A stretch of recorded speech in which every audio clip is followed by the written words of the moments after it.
Hello everyone, and welcome to the COMP-111 recording for week 8. So as you can see from this PowerPoint slide, we're going to talk about the random class, a little bit about the BlueJ debugger, arrays, array list, and regression testing. So I'm going to just say right now, arrays and array lists are one of my most favorite things. So we'll definitely spend some time on that.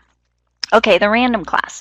So this is actually a library class similar to the scanner class that we have to import. So it's built out there for us, and its purpose is to generate random numbers, but it is not automatically included when you're programming in Java. So if you want to code in or use the random class, you're going to have to import it. And so the format again is import java.util.random.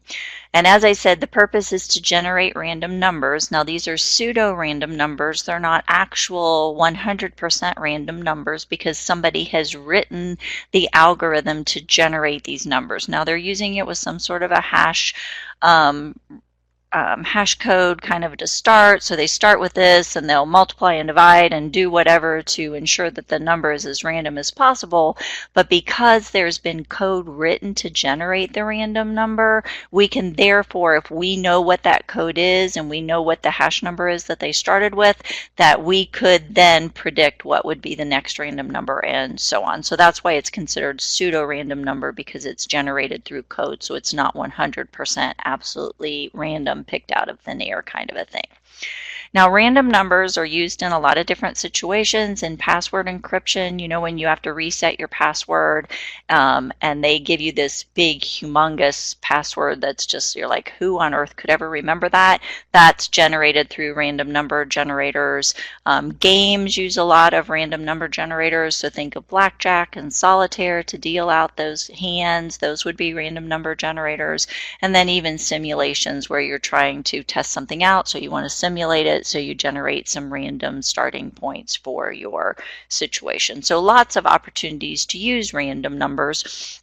Or the random class itself. And I will say that I've used random numbers in the healthcare field where maybe they want to do audits of providers' charts. So they're like, pick me all the charts between this date and this date, and then I want you to randomly select 15 of them. You know, so I'll use a random number generator to randomly assign the numbers and then to pick the charts out that are selected.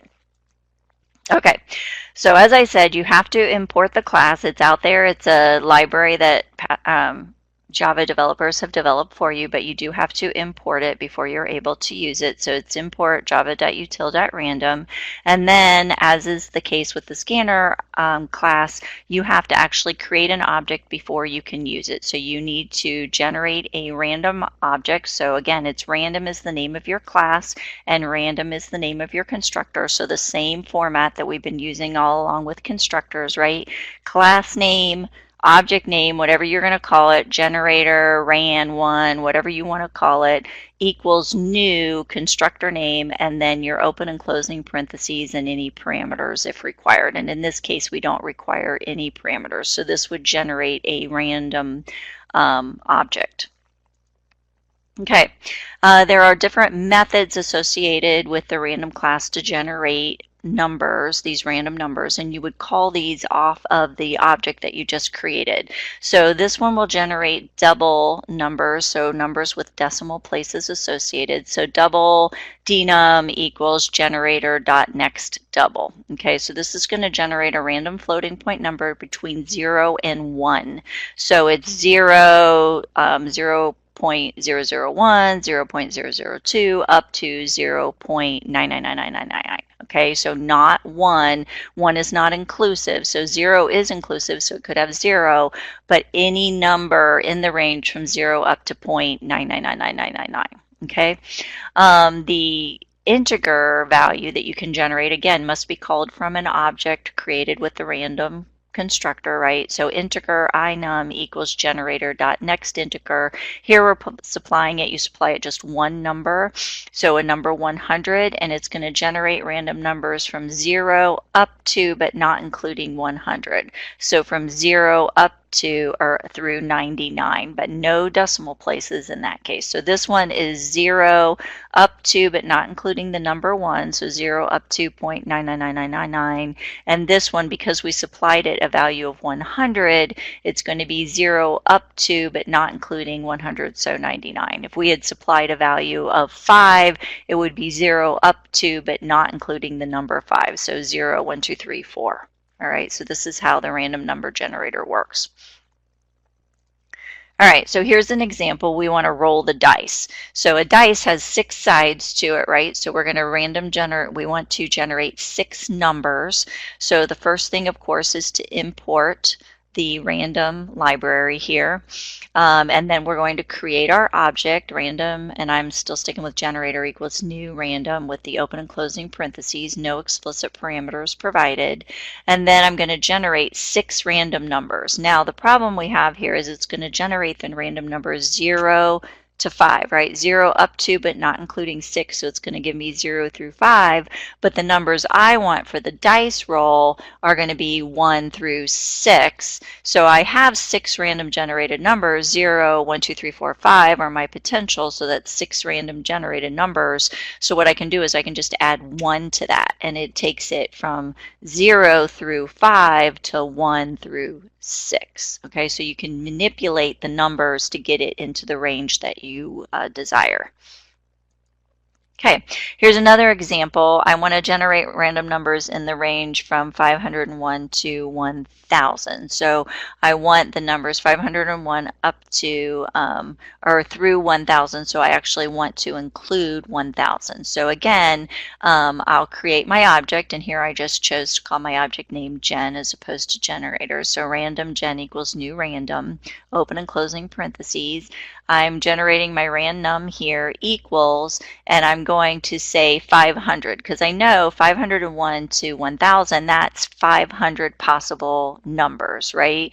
If I were to count it out, 501, 502, 503, 504, so on up to 1000, that would be 500 possible numbers that I want generated. So that's what I'm going to do here. I'm saying generate up to 500. So that gives me 0 to 499, which is 500 possible numbers. Okay, so then I need to figure out what's the lowest number that I want generated, and I want that number to be 501. So if I were to get my lowest number with this is going to generate a number of 0, and the highest number it would generate is 499, right? But it's 500 random numbers. So what do I need to add to it to get to 501? And so if I add 501 to 0, 0 plus 501 equals 501, so that matches my lowest number that I want. And then my highest value generated is 499. So what number do I need to add to that to get to the value that I want of 1000? And if I add 501 to 499, that will indeed give me a value of 1000. So to generate those numbers, I'm going to say next integer 500, and add to that 501, and that will give me numbers in the range 501 to 1000. Okay, so when you're really looking at these examples, you need to think, how many random numbers do I need? Like if it's 501 to 1000, how many random numbers is that? That's 500 numbers, so that's the number of random numbers I need to generate. And then I need to start, well, what's the lowest number this will generate? It's always 0, right? And then the highest number is up to, but not including the value you include, so that's 499. And so then it's how can I manipulate this then to get the values, the range that I want? And we determine that by adding 501. Okay. So if we look at the double instead, remember it generates from 0 up to but not including 1. If I want to generate random numbers in the range negative 10.0 to positive 10.0, then the range of numbers I have here is 20, that I have a possibility of generating 20, well, the difference in them is 20. So from negative 10 up to 10 is 20. So again, I still need to create my object, and then I'm going to call my double here. So gen.nextDouble. Now this is going to generate me numbers from 0 up to 1.0, right? So if I multiply, so the range of numbers that I want to generate is 20. So if I multiply that by 20, that tells me my lowest number, 0 times 20 would be 0, right, where my highest number would be the actual number 20, 1.0 times 20.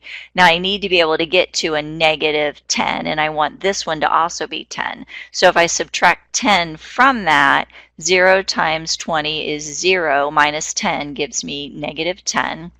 And 1 times 20 is 20, minus 10 gives me a positive 10. So that gives me my range negative 10 to 10. And so that's how you can manipulate that. So doing next double times 20 minus 10 is going to give me the numbers in the range negative 10 to 10. So it's just really important when you're doing these problems, like figure it out. All right, if the lowest number that's going to be generated is 0, then what do I need to do to it to get to where I need it to be? Okay. All right, the debugger. All right, so we're going to switch from random numbers now to the BlueJ debugger. So the debugger, you're probably going, why didn't they tell me about the debugger earlier? Like I so could have been using this. But the problem is when you first start coding, you think of a debugger as going to take care of all your problems. And in BlueJ, it just doesn't work that way. And actually in any sort of tool like that, it doesn't work that way. A debugger does not fix your program for you, and the debugger does not find your errors. It's not going to say, oh, here's your problem, here's your error right here. What it is going to do is it's going to let you step through your code line by line and see the values contained in your variables. So it's just one line at a time, and these are the values. And then as you're walking through your code, you can then determine if your program is doing what it's supposed to do. Okay, so the whole point in a debugger is you set a breakpoint in your code. It's going to stop your code at a specific location that you've indicated, and then you can check to see the values, and then you can choose to continue on one line at a time, or you can just proceed all the way to the end. Okay, so here's how this is going to look in BlueJ. In BlueJ, you're going to have your program up, and let's say something's not working correctly. Like, for instance, you're calculating a fuel per gallon value, and it's not working correctly, and you just want to see what's going on. Why is this not working correctly? And so you're going to click stop. You're going to click on the number over here to the side, and it's going to put a little stop sign in here, and that's a signal to the debugger. This is my breakpoint. Okay, then you're going to compile. It's very important. You set your breakpoint, and then you're going to compile your code. Okay, and then you can actually run your code. So when you reach that breakpoint, the debugger will stop your program right then and there, and it's going to pop up this window here. And in this window, you'll be able to see any static variables. And remember, static keyword means it belongs to the class, right? So you can see any static variables. You can see any instance variables here, and then you can see your local variables down here at the bottom. You can then choose to step through one line at a time. So you're also going to see your code off to the side, and it's going to have the line highlighted where it just stopped. So you can then choose to step through one line at a time, just clicking on the step button. It'll shift to the next line, and then you can take a look at what values are in your different variables. And then you can keep doing that, watching your code execute one line at a time, seeing the values in your different code. And once you're done and you're like, okay, I don't want to stop or look at the debugger anymore, you can click terminate, or you can click continue, and it'll run all the way to the end. You can then go back to your code, make whatever adjustments. Now you are going to need to remove that breakpoint. Let me see if I've got that in here. All right, so it's going to show you each line that's executing, and then the values and the variables. You can determine if it's what you're expecting or not, and you can return to your code and make your corrections as necessary. So that's what I just walked through for you. So let me go back then here to the previous line. When you're all done, you're going to need to come back in here and click again to remove the breakpoint, and then compile, and that turns off the breakpoint, so then your program will just run to completion. If you don't take out the breakpoint, then every time you execute your code, it's going to stop at that breakpoint and bring up the debugger. So it's very important when you're done debugging that you click and remove the breakpoint. All right. Now we're on to arrays and array lists. Okay, so this is my favorite topic for the course. I love arrays, use them every single day throughout the entire day. They are an awesome thing. Okay, so up till now, we have, with what we've known or introduced thus far in the course, if we wanted to address 30 students in a course, we would have to define 30 variables, right? We would have to define stu1, stu2, stu3, clear up to stu 30. And that would just give us the student name. If we wanted to have their grade, we'd have to come up with grade 1, grade 2, grade 3, up through 30, and so on. And so this is what we've been provided thus far in the course to be able to handle 30 students in a course, or 20 entries in a checkbook or whatever. So we would have to have one variable per entity. Now, if we wanted to write the program for that, we would have to duplicate our code for every single variable. So we would have to have enter the name of the student, stu1 equals in.next line. Enter the name of the student, stu2 equals in.next line, and we would have to repeat that 30 times. So 2 lines of code for each variable. That's 60 lines of code to handle 30 students. If we had 100 students, it's 200 lines of code, and so on. Okay, it's not efficient. We have to have 30 variables and 30 times the number of lines for processing. So in our example, we had 2 lines of code, but maybe we have much more that we need to do. Maybe it's 5 lines of code per each variable. So 5 times 30 would be 15 or 150 lines of code, and so on. So there's duplication of code. Whenever there's duplication of code, there's always the possibility of errors. Maybe you forget to switch the name, you copy it down there, and you forgot variable 29. You left it as number 1 or something. You forgot to modify it. It's also difficult to modify because if you need to make a correction, you've got to make it 30 times, right?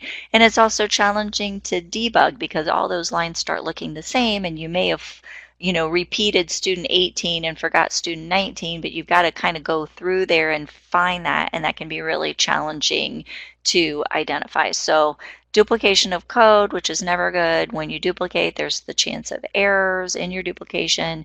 It's challenging to modify because you have to modify every single 30 times, right? And it's also challenging to debug. So this is not a good means of solving these particular types of problems. Okay, so that brings us to arrays. Now they're also known as collections or lists. It just depends upon the programming language that you're in, how you're going to refer to them. I'm going to refer to them by the term of array. So what an array does is it says, all right, you've got 30 different variables, and they all have different values, like our stu names might have Fred and Joe and Sam and Amy, right? But they all really represent the same type of entity, right? The name of a student. So each one of these have the same data type. They're representing the same type of entity, the name of a student. They just contain different values. So the Java developers said, rather than making them have an individual variable for every single student, so 30 different variables for each student, because technically they're all the same data type, they all represent the same entity, they just contain different values. What if instead we flip that and we have one variable, but we split it into different elements? So we define one student name, but we subdivide it 30 times. So we have one variable, but is split 30 different times. So if you're having trouble visualizing this, think of the Excel spreadsheet where you've got a row, it's one row, right? And so one row represents the student name, but you have all those different cells in the row. And so each cell could be a different student. Okay. Or you might think of, those pill boxes that people who take a lot of medications take advantage of, that has the Monday, Tuesday, Wednesday, Thursday, Friday, Saturday in it, and they load their different pills into each thing. Think of each one of those boxes as being a different element in the array. So they all contain pills, that's the whole purpose, but each one may contain different amounts or different dosages or whatever. Okay.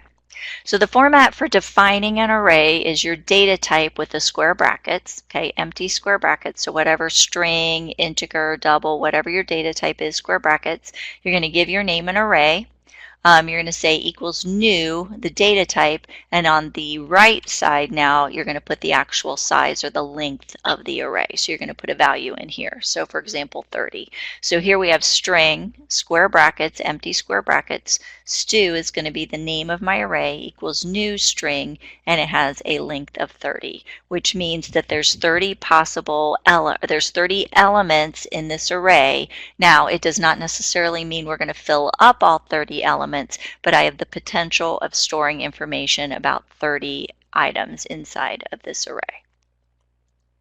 Okay, So each element, when we talk about an element, we're talking about the individual storage locations in the array, okay? And each element has its own unique number or a subscript. And as in the case of the subscript for the string, the first element position is always going to start with 0, the second's going to be 1, and so on, up to 1 less than the length of your array. So if we define an array of 30 elements, then we're going to have element positions from 0 to 29. So the first student would be in position 0, the second in position 1, the third in position 2, and so on up to element position 29. The last element position is always the length of the array minus 1. So the length of our array was 30. 30 minus 1 is 29. That is the last element position of your array. Okay. Now an array has a fixed size at the time it's declared. It cannot be changed. So if you define your array as 30, it's going to be 30, and that's it, period. It's never going to be bigger. It's never going to be smaller. It's always going to be 30. If you want to add a value into a specific element position, the format is your array name and then the square brackets with your element position in the middle equals and then whatever value you're assigning it. So for example, Stu sub 5 equals Fred. So in element position 5, which is the sixth element, right? 0, 1, 2, 3, 4, 5 is the sixth element. We have assigned the string value of Fred. If you want to get a value back out of the array, you're going to have your variable name equals the array name and with your element position inside the square brackets. So that might look temp name equals Stu sub 7, and 7 would be the 8th element, 0, 1, 2, 3, 4, 5, 6, 7. So we're retrieving whatever value is in that element position 7, which is the 8th element, and we're putting it into our variable temp name. Okay. Arrays have a length attribute. So this is an attribute, not a method, all right, a length attribute, and this tells us the number of elements in the array. So the format would be array name dot length to retrieve the number of elements in the array. So if an array is declared with 30 elements, the length is going to return a value of 30. So an example would be integer stu length equals stu dot length, and this would retrieve for us the number of elements that the stu array contains. Okay. Now, when we deal with arrays, we always think in terms of boundaries. Okay, there's going to be a lower boundary, which is always 0. That's the lowest most element position. And then the upper boundary is going to be the length of the array minus 1. So again, if we're using our stu array position where we define it with a length of 30, our lower boundary would be 0 and our upper boundary would be 29. Now it's very common in an array to get an out of bounds error, and this error occurs when you're trying to access an element position that's either below, which is out of bounds, right? Below the lower boundary, so a negative number, it's less than 0, or greater than the upper boundary. So in the case of our 30 element array, the upper boundary is 29. So if we tried to access elements 0 or 30 or higher, we would get an out of bounds error. And it's really common to get one of those. So it's really important to pay attention to your lower boundary and your upper boundary when you're defining arrays. Okay, now here's just an example of how an array would look. We're defining an array containing integer values, so integer with the square brackets that are empty. Hours is the name of our array equals new integer sub 3. So 3 is our length, so we have positions, element positions 0, 1, and 2. Okay, so hours sub 0 equals 40. So here's array position. So this whole thing is the hours array, and we've subdivided it into 3. And in first element position 0, we put a value of 40. Second element position 1, we put a value of 20. And third element position 2, we put a value of 15. So hours sub 2 equals 15.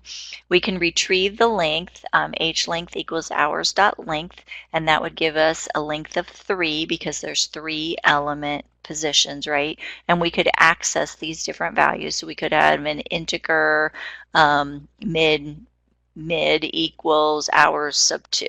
kind of a thing. So you can access these element positions. This is just trying to give you more of a visual look of how an array might look. Okay.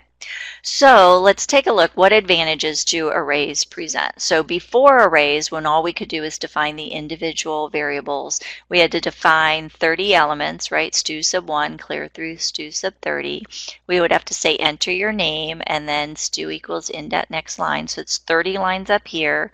This is 60 times because we repeated this section of code 30 times. And then if we wanted to check if stu1 is not equal to empty, then do some other action, and this would be repeated 30 times yet.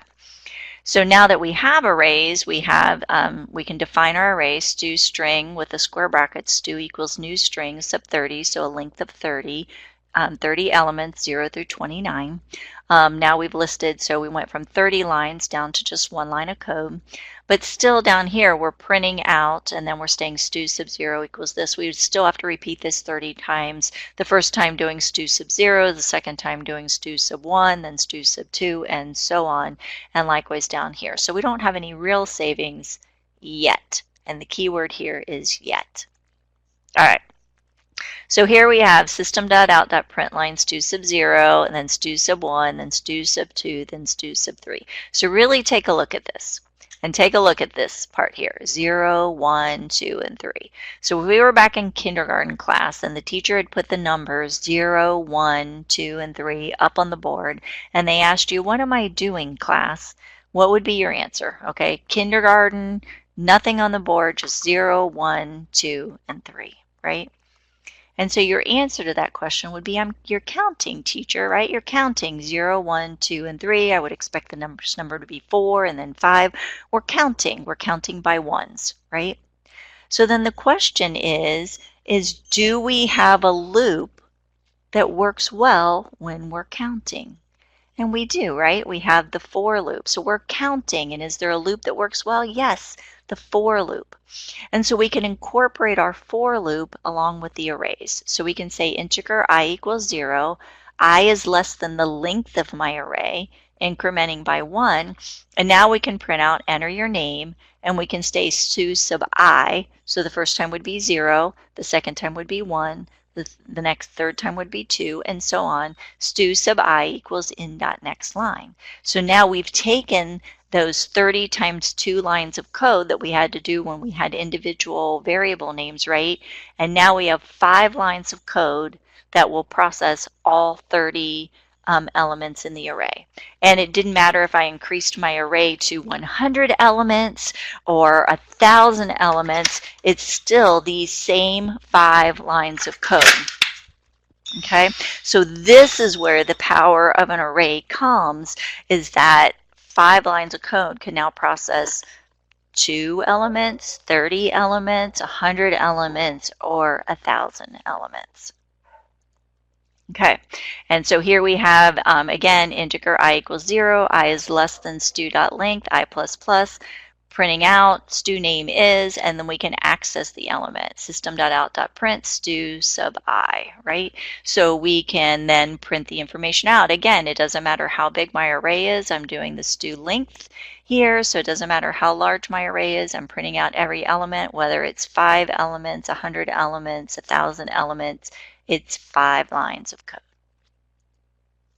Okay, now arrays may not always be full, and as a matter of fact, a lot of times they're partially full, and that's because array has a fixed size. So what we have to do is, if I'm trying to determine how many to store for my class, I know my class has the potential of 30 students, but not all the slots might be filled. So I have to define the array with a size of 30, but it may not all be filled with students because maybe I only have 25 students or I only have 15 students, in which case I'm going to have a partially full array.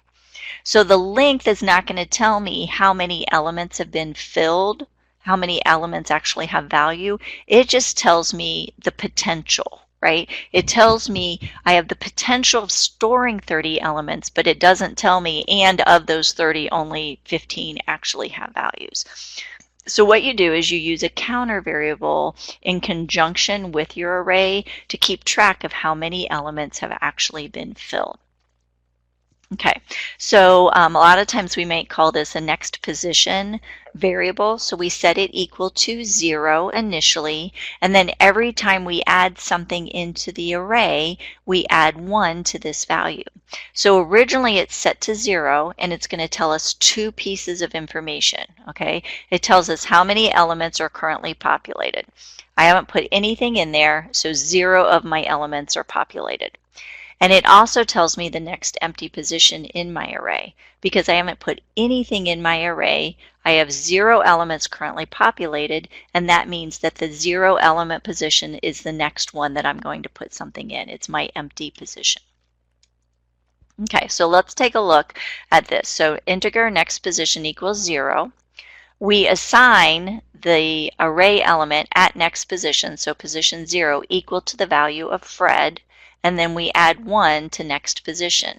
So next position now contains a value of 1. Originally it was 0, nothing was populated in my array, and the next empty position was position 0. Okay, then I add something into that position, so I put something into position 0, and then I increment by 1, so now I have 1 element populated in my array, and now my next empty position is position 1. Okay, so it serves two purposes. All right, so here's how this might look, and then we can take advantage of this next position number when we're traversing through our array, when we're reading through the elements in our array. We don't need to read any of those empty elements, right? They don't contain any values. We don't need to do anything with them. So instead of saying I is less than stu.length, I can say I equals 0, start at the beginning of my array, the lower boundary, right? Go for I is less than next position, because remember, next position contains my next empty location, so I don't need to access that particular one, and then increment by 1 and print out my values of my array, print out my value of I. So I can use next position not only to tell me how many elements are actually populated in my array, okay, and to tell me how many elements what my next empty element position is, but I can also use it so that I only ever manipulate the ones that actually contain values if I'm reading data and traversing through my array. Okay. Now, as amazing and awesome and wonderful as an array is, there are some limitations. And so one limitation is fixed size. Okay, it can't grow. So let's say I defined it for my class of 30, and now they've increased the class to be able to contain 35. I can't just say, oh, make my array bigger. I need 35, right? I would have to do this myself. Okay, so it's a fixed size. I cannot increase. So also, if I wanted to insert something in the middle, typically you're adding on to the end, but if I want something in the middle, I have to manually shift everything over by 1. Okay, and if I want to, so I would have to manually say start at the end. So let's say I have 18 elements in my array and I want to insert something right in the middle in element position 9.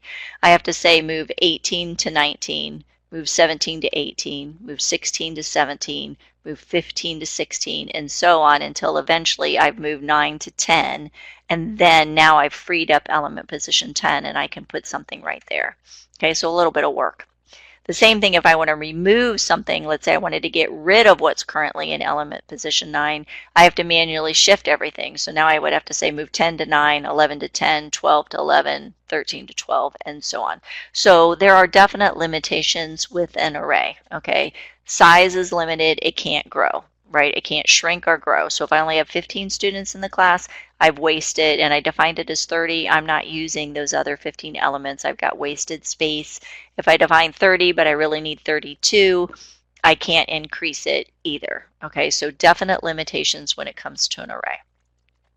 So what the Java developers did is they came up with a construct that kind of sits on top of an array called an array list. An array list, it will shrink and grow as elements are added or removed. So originally it has a size of 0, and then as you add items to it, it grows. As you remove items from it, it shrinks. You can insert in the middle, you can delete from the middle, and it does all of those things for you. So the things that we would have to manually do with an array are now automatically done with an array list. Now, an array is automatically included, so you don't have to import anything to use an array, but using an array list, you are going to have to import. So import java.util.ArrayList, so you have to import that particular module in order to be able to use it. And there is another limitation in that it can only store objects. So you cannot store any primitive data. You cannot store integers, integer or double by themselves. So you cannot store Boolean, char, integer, or double. It has to be an object is what you can store in an array list. Okay, so the format for defining an array list is array list, and then you have these greater than and less than signs with your data type in the middle. And then the name that you're giving it equals new array list, and again the greater than or less than with the data type and your open and closing parentheses with your colon, because you're essentially calling a constructor to create your array list object. And so this is how this could look. Array list string, remember string is a class, so we're creating an object here. String stu equals new array list, and again string in the greater than or less than and your empty opening and closing parentheses. Okay, so this will actually create an array list of data type string that has a name of stu, and it currently contains 0 elements at creation. So we would say the size of the array list is 0. Okay, now for an array list, you can't directly access the data like we were with the array where we just set, stu sub 4 equal. You have to call methods. And so to add something, you would call the add method, and there's a couple different ways you can call it. You can just call add and put your value in here, and it will automatically insert it at the end of the array list, or you can call add with your position and your value, and it will insert it at exactly that position and shift everything else over. Okay, so an example would be stu.add Fred Smith. This adds it to the end of the array list. Or we have stu.add 4 subscript Fred Smith, so it will go to position 4 and insert Fred Smith there and shift everything over. So what was currently in 4 gets shifted to 5, and what was in 5 gets shifted to 6, and so on. Okay, to retrieve information from an array, you need to use the get method. So again, you can't go directly to it. You have to call the get method, and you're going to give it a position, and so it retrieves it at the specific position. So an example would be string sname equals stu.get sub 7. So this would retrieve whatever is at element position 7 in the array list and return that particular value. Okay. If you wanted to change a value, so you wanted to change what's at position 4 to have a new value, then you're going to use the set method, so set position and value, and it changes the object at that specified element position to the new value. So stu.set4 will change what's at element position 4 to have the value Fred Smith. And to remove or delete something from your array list, you're going to call the remove method with an integer position, and it deletes whatever's at that specified element position. So it would be stu.remove sub 7. So whatever was at element position 7 gets removed or deleted, and 8 gets moved to 7, 9 gets moved to 8, 10 gets moved to 9, and so on. So it will automatically shift everything over for you. Okay. Rather than having a length attribute, the array list has a method called size.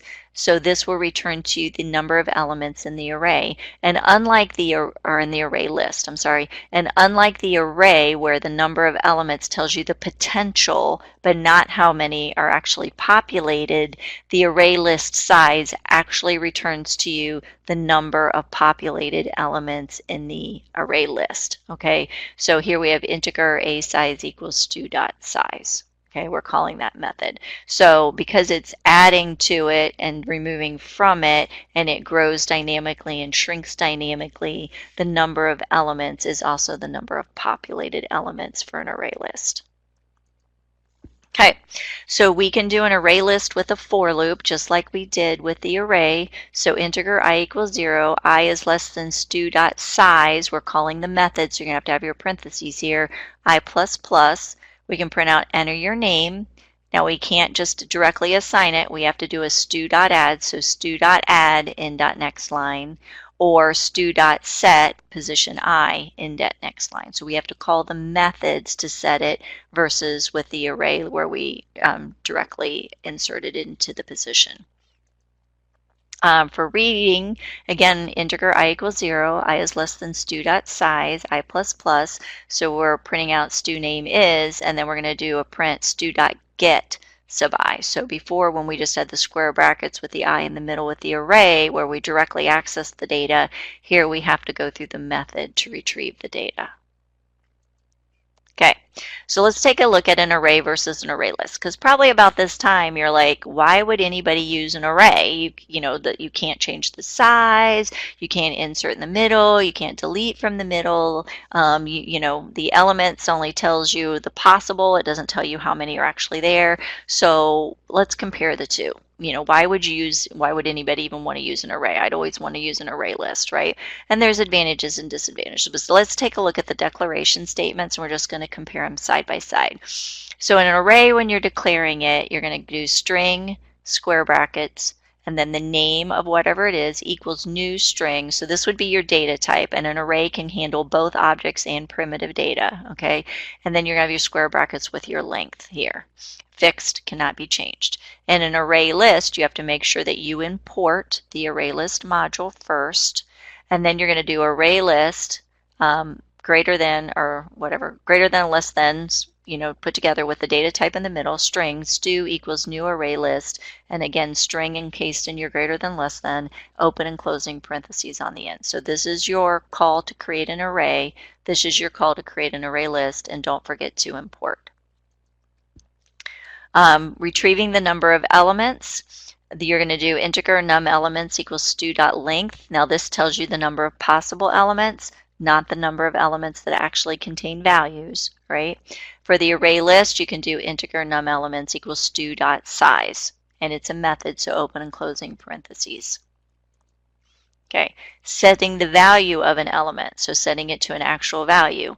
In array, we would say stu sub 5 equals Fred, so we have direct access to the element position in the array, so stu sub 5 equals Fred. In an array list, we have to call the methods. We don't have direct access, so stu.set position 5 to Fred, or we can just do a stu.add Fred, which adds it to the very end and increases the size by 1. This one changes what's currently at element position 5 to contain this value. This one adds a new element onto the end of the array list. Retrieving an element. So in an array, we have direct access, so string name equals stu sub 5, so we're directly accessing what's at element position 5 and returning it and putting it into our variable name.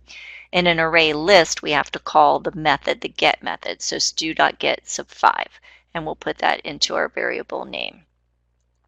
Okay, removing an element. So when we're removing an element, with an array, we could say stu sub 5 equals null, or we could set it to the empty string. This just takes out the value, but it doesn't get rid of the actual element position. So that position 5 still exists there, it just doesn't contain a value. In an array list, we have to call the method stu.remove sub 5. This actually removes the element from the array list and reduces the size by 1. Okay. So an array versus an array list, like what are the pros and cons of an array versus the pros and cons of an array list? So a con on an array is that it's fixed size. Once you define the array, it cannot be changed. Another con is it cannot easily insert something into the middle. You can insert something in the middle, but you've got to do all that work to shift everything over.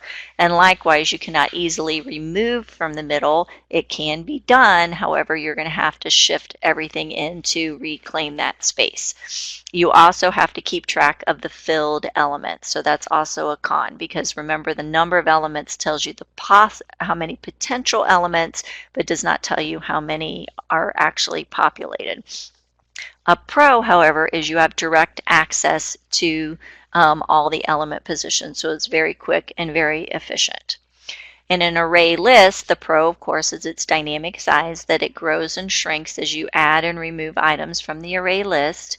You can insert in the middle, front, middle, wherever. You can remove from the front, middle, and it will automatically increase or decrease the size. All the elements are filled, so when you call the size method, you know that the value that's returned is the number of elements and how many elements actually contain values. But the con is it's a little bit slower because you have to actually call a method to do all these. You have to call the set and the adds and the get methods to actually accomplish all of these items. Okay, so when would you use when? You would choose an array if you know it's a fixed number of elements. So for an example, we know how many courses are in the computer science program, right? There's all these courses. That's a fixed number of elements, so we would want to use an array there because it is more efficient to have direct access. We know exactly the size that we need, and we'll populate each one with every single course from computer science.